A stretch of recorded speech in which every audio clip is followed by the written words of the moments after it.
It was the kind of day that made everything seem harmless. The sun was warm, the birds were singing, and in the peaceful cul-de-sac of Maple Ridge, Georgia, all was calm. In a backyard tucked behind a row of cookie-cutter houses, Noah Carver, age 6, ran across the lawn wearing a red superhero cape. His shoes were off, his hair was messy, and his hands were sticky from a popsicle. Inside the house, his mother, Lori Carver, was finishing a phone call while folding laundry. His father, Rick, was bent over the hood of his Ford pickup, mumbling curses about a fuel injector. They didn't hear the rustling. They didn't hear the low growls. They didn't hear the wooden fence crack. Not until it was too late. 2 large stray mutts, matted, dirty, and feral from weeks of hunger, burst through the gap in the rotted fence behind the Carver property. Animal Control had posted flyers about them just days ago. No collars. No owners. No mercy. And they had found a target. Noah froze mid-stride. His popsicle fell into the grass. The dogs locked on. They weren't barking. They were hunting. Across the street, Malcolm Hayes had just finished a jog. A tall, 40-something black man with short-cropped salt and pepper hair, Malcolm kept mostly to himself. A former Army medic turned hospital janitor, he lived alone in a small duplex he rented month to month. In Maple Ridge, he was tolerated, but never welcomed. People crossed the street when he passed. Women clutched their purses. Teenagers called him OG with a sneer. He never said a word. But today, he heard something that made him move. A scream. Not from Lori. Not from Rick. But from Noah. Malcolm looked up and saw everything. The boy was pinned near the playset. The 2 mutts were already mid-sprint. Malcolm didn't think. He reacted. He jumped the Carver's white picket fence in one motion, his foot barely touching the top rail. His sneakers pounded into the dirt just as one of the dogs lunged for Noah's leg. Malcolm threw his arm out, knocking the beast sideways with his full weight. The other mutt circled behind. Grabbing a plastic tricycle as a makeshift shield, Malcolm swung it just as the second mutt snapped at his side. Its teeth grazed his shirt, tearing fabric and skin. Blood spotted his side, but he didn't stop. "Run!" he shouted to the boy. "Go to your house! Now!" Noah didn't move. He was frozen. Tears ran down his cheeks. He looked too small for the world. That's when Lori appeared. She had heard the scream. She saw the torn shirt, the blood, the black man in her yard, hovering near her son. She didn't see the dogs. She screamed, "Get away from him!" Rick came running from the garage. His first reaction wasn't confusion. It was rage. "Hey! HEY!" he shouted. "What the hell are you doing near my boy?" Malcolm turned, still panting. "I just saved his life," he said, pointing toward the fence. The strays, they were attacking him. But Rick wasn't listening. He saw a bloodied man of color in his backyard, holding a tricycle, too close to his son. Rick's hand went for his phone. "I'm calling the cops." When the police arrived, sirens wailed like a warning to the neighborhood. Guns were drawn before a question was asked. Malcolm didn't resist. He stood still, breathing hard. Blood stained his torn shirt. A bite mark was starting to swell along his side. "Hands where we can see them!" an officer barked. "He attacked my son," Rick shouted, pacing like a volcano. "He was all over him. He jumped our fence." "I saved your son," Malcolm replied, steady but low. "There were stray dogs. They're probably still nearby." But Rick's version had already taken root. 6-year-old Noah tried to speak. "He helped me," he whispered. "He hit the bad dogs." But no one listened to a 6-year-old. And no one believed a man like Malcolm. At the precinct, A young detective named Anika Barnes sat across from him in the gray interview room. "You're lucky they didn't shoot you," she said quietly. Malcolm didn't answer. She read his file. "Army medic. Clean record. Now you're being charged with trespassing and endangerment." "I saved a child," he said. "You can check the wounds." She paused. "I already did. Your story matches. But the parents? They're refusing to drop the complaint." He blinked once. "They'd rather see me in jail than admit I was right." Back on Sycamore Lane, Rick and Lori sat at their dining table, blinds shut tight. On the table was a newspaper article. "Stray dog attack averted in suburb." The name, Malcolm Hayes, was nowhere to be found. Rick crumpled the paper, tossed it. Noah, in the other room, played with his superhero cape again. But this time, he tied it around a small plastic action figure with brown skin, and whispered, "You saved me." The next day, Maple Ridge was quiet. The morning dew was still on the grass, the sun barely above the horizon. It was the kind of suburban calm that covered up 1,000 little injustices, hiding behind white picket fences and neatly trimmed lawns. But for Malcolm Hayes, the calm was a farce. Lori Carver sat at the kitchen table, nursing a cup of coffee. Her thoughts were dark, conflicted. She'd seen the blood on Malcolm's shirt, heard Noah's quiet words, but she hadn't said a thing. Nothing. She just couldn't shake the unease in her stomach. Her son had been saved. A man had saved him. A black man. The lie Rick told was already spreading through the neighborhood like wildfire. The police reports made it seem like it had been some sort of altercation. That the man had broken into their backyard. That he was a danger to their son. Rick's voice had been loud enough to cover the sound of Noah's trembling words, of the truth. But now, Lori was starting to question. Why hadn't they thanked Malcolm? Why had Rick pushed so hard to make it seem like an attack? Across town, in a small office at the precinct, Detective Anika Barnes shuffled through paperwork with a sense of growing frustration. She had spoken to the Carvers earlier that morning. Rick and Lori both had given the same story, word for word. They said Malcolm had attacked Noah. That he had tried to grab him, push him down. That the boy had been afraid and in danger before the dogs had even attacked. But the evidence didn't line up. There were no bruises on Noah. No signs that anyone had physically tried to hurt him. In fact, everything about the way Malcolm acted, according to Noah, pointed to the fact that he had saved the boy. But Lori had claimed she hadn't seen the dogs when she came outside. And Rick had been so quick to call the police. Barnes leaned back in her chair, rubbing her forehead. The contradictions gnawed at her.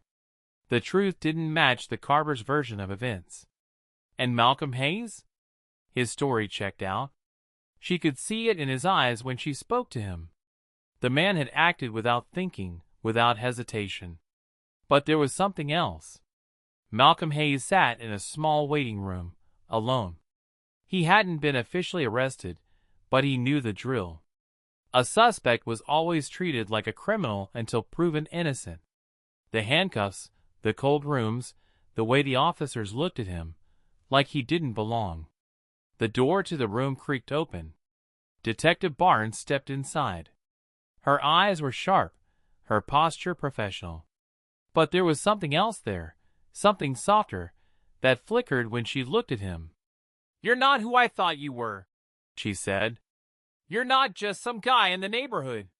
Malcolm shifted uncomfortably in his seat, his mind still reeling from the bite he'd taken from the dog. "I'm not here for this. I just helped a kid," he said, his voice weary. "You didn't just help him," Barnes said. "You went above and beyond. You jumped the fence, you took on those dogs with nothing more than a tricycle. You didn't think about your own safety. Why?" Malcolm glanced away, avoiding her gaze for a moment. The truth hung in the air, just out of reach. "Because someone had to," he said, finally meeting her eyes. Barnes nodded slowly, taking in his words. She could see that he wasn't lying, but she still had more questions. "You've been in Maple Ridge a long time, haven't you?" she asked. "A few years," Malcolm said, leaning back. "I keep to myself." Barnes raised an eyebrow. "You ever been in trouble with the law before?" Malcolm didn't answer immediately. It was clear he was weighing the choice carefully. "Not for anything serious," he said, choosing his words with caution. Barnes studied his face, trying to read between the lines. Then she got to the heart of it. "You're not telling me everything, Malcolm. Why didn't you just walk away after you saved the kid? Why didn't you call for help or tell the Carvers what happened?" Malcolm didn't answer at first. His jaw clenched as memories flashed through his mind. He didn't want to think about the past, but it had a way of following him, even into moments like this. "I didn't want anyone to feel like I was trying to get something out of it," he said finally. "I just did what I thought was right." At that moment, Rick Carver was at home, pacing the living room. His fist clenched tightly around his phone as he looked through the police reports once more. Lori sat silently by the window, watching the street outside. She could feel the tension in the air, thick like smoke. Something wasn't right. Something was off.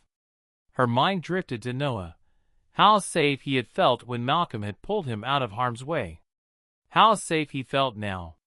But that didn't matter to Rick. To him, it wasn't about who saved their son. It was about control.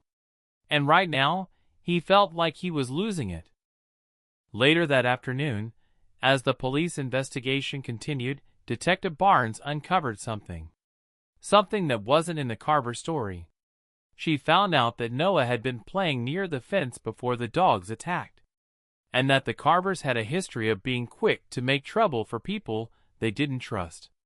There were complaints filed against them by previous neighbors about their racial bias, about their behavior in the neighborhood. Barnes felt a chill crawl up her spine. Back at the Carver's house, the doorbell rang. Lori opened it to find a man standing there with a clipboard. He introduced himself as a representative from Animal Control. "I'm here to follow up on the dog attack," he said, flashing his badge. "I've heard reports that the dogs may have come from this property." Lori's heart sank. She knew where this was going. But Rick was already standing behind her, his fists clenched. "I'm sorry, but you're mistaken," Rick said, his tone cold. "Those dogs weren't ours. And we don't need any more people poking around our house." The man sighed. "I'm afraid the situation is more complicated than that. We have to follow up on the reports, sir." As the day wore on, Barnes returned to the precinct, more troubled than ever. She had seen the cracks in the Carver story. She had heard the whispers of their prejudice. But she didn't know how deep it ran. Was this just a simple case of a white family trying to protect their own image? Or was there something darker lurking in the heart of Maple Ridge? Maple Ridge was quiet. As the day moved toward dusk, Detective Anika Barnes sat in her car outside the Carver's house, watching the slow trickle of neighbors returning home from work. The evening was starting to settle in, but there was something else in the air, something more tangible than just the setting sun. Barnes had always been good at reading people, understanding the motivations beneath the surface. But this case? This case felt like something far more complicated. Her fingers tapped on the steering wheel, the echoes of her thoughts reverberating through her mind. The Carver story, the version they'd given to the police, was starting to show signs of unraveling. There were too many contradictions, too many things that didn't add up. She had already looked into the background of Malcolm Hayes. The man had never been in trouble with the law before. He had no criminal record. But something about his presence in Maple Ridge didn't sit right with the Carvers. Lori had seemed uncomfortable when Barnes questioned her, and Rick? Rick was too defensive, too insistent on pushing a narrative. Barnes' mind drifted back to that first conversation with Malcolm. She had seen something in his eyes, something raw and genuine. He wasn't the monster they made him out to be. He had saved that boy's life. He had put himself in danger for a child he barely knew, without hesitation. And yet, here they were, questioning him as though he were the one who had hurt Noah. Rick Carver had been difficult to pin down. His face always seemed to betray him, his posture tight, almost as if he were trying to control every situation with sheer force of will. It was clear that he was uncomfortable with the situation, uncomfortable with Malcolm. Barnes took a deep breath, glancing back at the house. Why? Why were the Carvers so desperate to make Malcolm the villain? Why had they twisted the truth? The answer was starting to feel more like an inevitability than a question. A few hours later, Barnes was back at the precinct, piecing together the records. She scrolled through the police database, looking for anything that might connect the Carvers to a history of trouble. And then, it hit her. A previous case, filed under a different name, Lori Carver's maiden name. It was a civil case from years ago, a lawsuit filed against a former employer for racial discrimination. Barnes read through the details, her eyebrows knitting together. The case had been dismissed, but the allegations were clear. Lori Carver had made it known that she had been treated unfairly because of her race, that she had faced prejudice and discrimination at work. But this wasn't just about one person. Barnes followed the breadcrumbs, finding more and more reports about racial issues surrounding the Carvers, not just in the workplace, but in the neighborhood. Malcolm was sitting in his small apartment, his body aching from the encounter with the dogs. The wounds on his arms were healing, but the ones deeper inside, the ones from years of being treated like an outsider, those would take longer to mend. He had known his entire life that people like the Carvers saw him as less. It wasn't new. It was something that every black man had to deal with, especially in a place like Maple Ridge. And yet, in this moment, when he thought about Noah Carver, he didn't feel anger. He didn't feel rage. He just felt empty. He had done the right thing. He had saved the boy. But the world didn't reward you for doing the right thing when you were black. No. It made you the problem. Meanwhile, Lori Carver sat in her living room, staring at the framed picture of her family on the wall. The image was so perfect, so clean. But beneath the surface, cracks were forming. She couldn't stop thinking about Noah's face when he had hugged Malcolm. How the boy's eyes had looked up at the man who saved him, full of gratitude. But then her husband's words had come rushing in. The way Rick had insisted that the man was dangerous. The way he had twisted the story into something unrecognizable. She wanted to believe Malcolm was a hero. But would admitting that mean exposing her family for the lies they'd built? The next day, Detective Barnes returned to the Carver's house to follow up on some new leads. As she walked up the path, she noticed something strange, something that didn't quite fit. Rick Carver was standing outside, his arms crossed, his face tight with tension. Lori was at the door, eyes downcast. Barnes could feel it. She could feel the lie in the air. "Detective," Rick said, his voice forced. "What's this all about? We've already given our statement." "I know," Barnes said, keeping her voice level. "But there are some inconsistencies that need to be cleared up. And we need to talk about the dogs. It's important that we get to the bottom of this." Rick shifted uncomfortably but said nothing. Lori avoided Barnes' gaze. Barnes didn't need to push. She could see the truth in their faces. As the conversation continued, Barnes asked about the dogs again. And this time, Lori hesitated. We didn't want to get in trouble," she said quietly. "Rick said we should keep quiet, just for a while." Barnes' heart dropped. "Keep quiet? You mean you wanted to cover it up?" Lori's face went pale, her lips trembling. Rick stepped forward, his voice rising. "We weren't covering anything up. We were just trying to protect our family." Barnes' eyes narrowed. "From who?" A man who saved your son's life? The silence that followed was deafening. The truth was an ugly thing. Detective Barnes sat in her office, staring at the case files spread before her. The weight of it all was starting to sink in, and she couldn't help but feel a sense of unease. What had seemed like a straightforward case, heroic black man saves white child from dangerous dogs, was morphing into something far darker. The Carvers were hiding something. And it wasn't just about the dogs. She needed to dig deeper. The Carvers had been defensive from the start, refusing to open up. The contradictions in their statements were becoming impossible to ignore. And now, there was this new information. Lori Carver's lawsuit for racial discrimination from years ago. Barnes had visited the courthouse earlier that day. The records had been sealed, but with a little digging, she had found out that Lori Carver had been awarded a settlement. That wasn't the only thing that stood out. In fact, the more she looked into the Carver's history, the more it felt like she had stumbled upon a dark secret buried deep within the neighborhood. Rick Carver was hiding something. Barnes had no doubt about it now. She had gotten a tip from a local historian, who had pointed out something unusual about the history of Maple Ridge. A few decades ago, a man named Jesse Monroe had lived here, a man who had been a well-known civil rights activist. He had moved into Maple Ridge and had been actively involved in advocating for black rights. But soon after, Jesse Monroe had disappeared. The connection to the Carvers was too obvious to ignore. Barnes pulled up the file on Jesse Monroe and found an old newspaper clipping that sent a chill down her spine.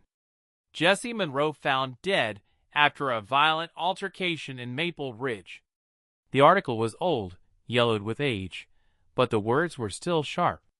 Jesse Monroe had been murdered, but the details were sketchy at best. No one had been convicted, and the case had been dropped after only a few weeks. But the community's whispers had told a different story. That night, Barnes met with Malcolm again. This time, he was more reserved. She had noticed that something about the way he held himself had changed since their last conversation. "Malcolm," Barnes began, "I've been digging into Maple Ridge's history. There's a name that keeps coming up, Jesse Monroe. Do you know who he was?" Malcolm's eyes flickered with something, perhaps recognition, perhaps fear. But his expression quickly closed off. "Why are you asking about him?" he replied, his voice tight. "Because I think it's important," Barnes said. "Jesse Monroe was a civil rights activist. He moved here in the 60s, but he was found dead under suspicious circumstances. I'm starting to think there might be a connection between his death and the Carvers." Malcolm's face went pale. His lips trembled slightly, but he said nothing. Barnes leaned in, her voice quiet but insistent. "Malcolm, if you know something, you need to tell me. The truth will come out eventually, and it's better if you're the one to tell it." For a moment, there was only silence between them. Then, with a deep sigh, Malcolm spoke. "My family used to live here. A long time ago, when I was just a kid. My father worked with Jesse Monroe on some of his projects. But when Jesse died, everything changed." Malcolm paused, his voice heavy with emotion. "My father was blamed for his death. People said he was involved. But my father never did anything wrong. He was just trying to help Jesse fight for what was right." Barnes could see the pain in Malcolm's eyes. The weight of his past was something that had haunted him for years. But why had he never spoken about this before? Malcolm continued, his voice trembling. "After Jesse was killed, my family was forced to leave Maple Ridge. We moved across the country, but we never forgot what happened here. My father always said that we were targeted because we were black, because Jesse was black, and because we stood up for what we believed in." Barnes was silent for a long moment, processing everything Malcolm had said. She had heard rumors about Maple Ridge's history, but hearing it from Malcolm made it feel all the more real. The Carvers weren't just hiding the truth about the dogs. They were hiding the truth about Maple Ridge's racist history. They were part of a long-standing effort to erase the past. Later that evening, Barnes confronted Rick Carver. "Rick," she said, her tone sharp, "I know the truth. You were part of what happened to Jesse Monroe. You were there when he died." Rick's face turned an ashen shade. His hands clenched into fists at his sides. "I don't know what you're talking about," he snapped, his voice shaking. "You were there," Barnes insisted, "and you know exactly what happened." Rick's eyes darted around the room, but there was nowhere to hide. The walls were closing in on him. "Fine," he muttered, his voice low. "We didn't kill him, but we didn't stop it either." Jesse was a troublemaker. He was causing problems for all of us, stirring up things in this neighborhood that didn't belong. When he got killed, we all just kept our heads down. And when Malcolm's father got involved, we made sure he left. We couldn't risk anyone finding out what really happened. Barnes stared at him, stunned. "So you're telling me you've been covering up a murder for decades?"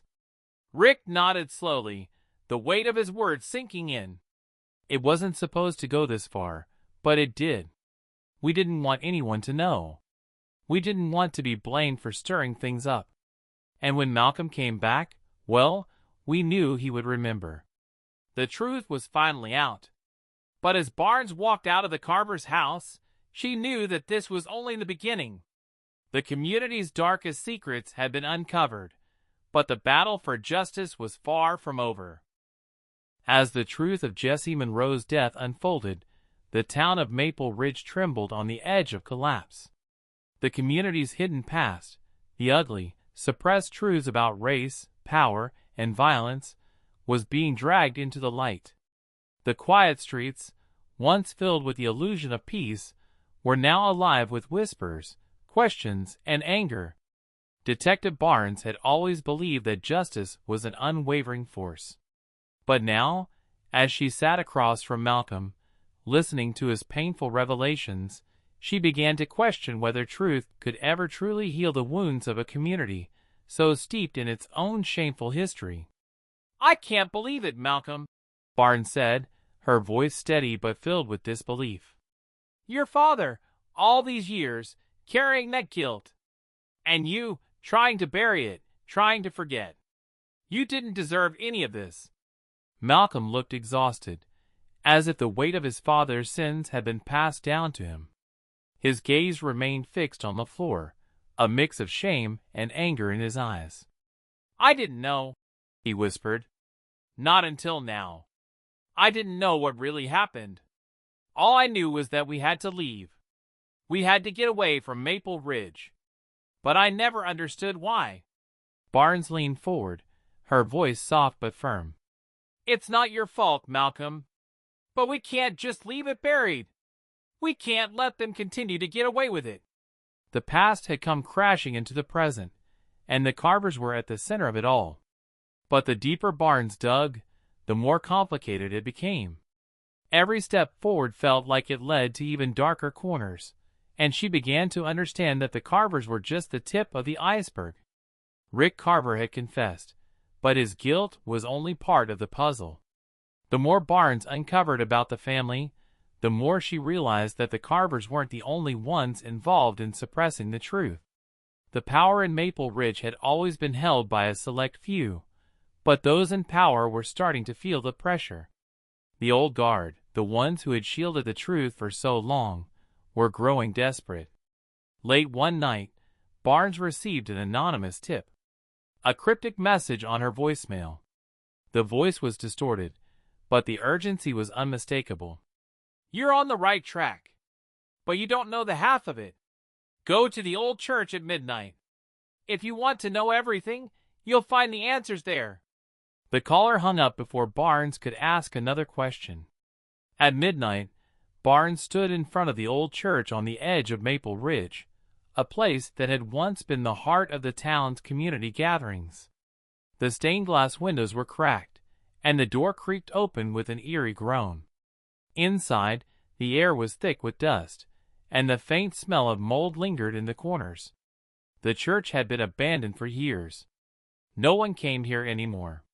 Barnes stepped inside cautiously, her flashlight illuminating the pews. In the center of the church, there was a single figure standing in the shadows. It was Malcolm. "Malcolm?" Barnes said, her voice low with confusion. "What are you doing here?" Malcolm turned toward her, his face pale under the dim light. "I knew you'd come," he said, his voice barely above a whisper. "I wanted to show you something." He led her to the altar, where an old, worn box sat on the floor. Malcolm opened it slowly, revealing a collection of photographs and documents. Barnes picked up one of the photos, an old picture of Jesse Monroe standing with a group of activists, their faces full of defiance. But something in the photo stood out. One man, standing in the back, was holding a sign that said, "Justice for All." The man's face was obscured, but Barnes felt a chill as she recognized the silhouette. It was Rick Carver. Barnes looked up, shock evident on her face. "What is this, Malcolm?" Malcolm swallowed hard. "I didn't know, not until now. But my father was part of this. He didn't just sit back. He helped plan what happened to Jesse. He was one of the people who tried to bury the truth. He did it because he was afraid. Afraid of the power that Jesse had, afraid of losing everything." Barnes took a step back, her mind racing. "But why would Rick?" Malcolm interrupted her. "Rick Carver wasn't always like this. He wasn't always the man he is now. He had a family, he had ideals. But the pressure got to him. It broke him. And when Jesse was murdered, it was like he became a different person. He buried the past, and he buried it deep." As Barnes looked at the photo, the pieces began to fall into place. The Carvers weren't just a family in denial. They were perpetrators, complicit in the murder of an innocent man. They had been running from the past for far too long, and now the truth was catching up with them. But there was something more. Lori Carver had always been the one to keep things calm, to play the role of the supportive wife. But in this moment, Barnes realized that Lori had known more than she had let on. The family's perfect facade was a lie. Malcolm spoke again, his voice raw with emotion. "I didn't know, Barnes. I didn't know what they did. But I have to make it right. I can't let them get away with it. They've been running from the truth for too long." Barnes looked at him, her eyes softening. "Malcolm, this is bigger than any of us. The Carvers will have to face what they've done, and so will the town." The town of Maple Ridge had been rocked to its core, and there was no turning back. The walls that had protected the town's secrets for so long were crumbling. But even with the truth now laid bare, the question remained, what would happen next? Detective Barnes knew that the next steps were crucial. She couldn't afford to make a mistake now. She had spent years following the breadcrumbs, chasing the shadows, and unraveling the lies. But now, she had to face the heart of it all, the Carvers. The family whose influence had kept the town silent for so long. The Carvers had always been untouchable, the ruling class of Maple Ridge. But now, their empire of lies was under siege, and they were desperate. That night, as Barnes prepared to confront Rick Carver once more, she couldn't shake the feeling that she was on the precipice of something far greater than she had ever imagined. The revelations she had uncovered about Jesse Monroe's death and the Carvers' involvement were just the beginning. Malcolm had gone into hiding, aware that his father would stop at nothing to protect their legacy. But Barnes was determined to make sure the truth would see the light of day. She had to face the Carvers, not just as a detective, but as a symbol of everything they had tried to suppress. The town had gathered in the old town hall for what was supposed to be a routine meeting. But it quickly became clear that this would be no ordinary gathering. As the clock struck midnight, Rick Carver and his wife, Lori, arrived, their expressions tight and unreadable. They knew what was coming, and the tension in the room was palpable. I think we all know why we're here, Barnes said, her voice steady as she addressed the crowd. The truth has come to light. The question now is, what are we going to do with it? The room was silent. The people of Maple Ridge, who had turned a blind eye to the truth for so long, were now forced to confront it. The weight of the town's history hung heavy in the air. Rick stepped forward, his face a mask of arrogance. You think you can destroy everything we've built? You think you can tear down everything we've worked for? But Barnes was unyielding. It's not about destroying anything. It's about bringing justice to the memory of Jesse Monroe. It's about exposing the lies that have poisoned this town for decades. Lori's voice, soft but venomous, cut through the air. You have no idea what you're dealing with. You think you can just tear apart a family? A legacy? There are consequences for this, Detective. As Barnes met their gaze, she knew the stakes had never been higher. This was no longer just a case. This was about the soul of Maple Ridge. As the confrontation unfolded, Malcolm emerged from the shadows, his face pale but resolute.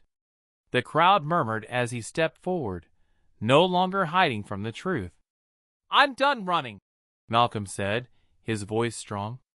I'm done hiding from my past.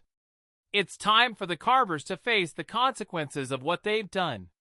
Rick's eyes narrowed, and Barnes could see the flicker of panic in his gaze. You're making a mistake, son, Rick said, his voice low and dangerous. You think the world is black and white? You think you can just walk away from everything we built? You have no idea what you're dealing with. But Malcolm stood firm. I know exactly what I'm dealing with. I'm dealing with a family that thought they could get away with murder. And I'm not going to let that happen anymore. The room fell into chaos as the truth spread like wildfire. The people of Maple Ridge, many of whom had been complicit in the cover-up, began to argue, some defending the Carvers, others demanding justice. It was a battle of wills, of morality, and of power. As Barnes watched the scene unfold, she realized that this wasn't just a fight for justice. It was a fight for the future of the town itself. Maple Ridge could either heal from the wounds of the past, or it could tear itself apart trying to protect its illusions of safety and power. Suddenly, there was a loud crash, and the doors of the town hall flew open. A group of protesters, many of them former activists who had known Jesse, stormed inside. They were shouting, demanding that the Carvers be held accountable for their actions. The atmosphere turned volatile. It was clear that the town was at a tipping point.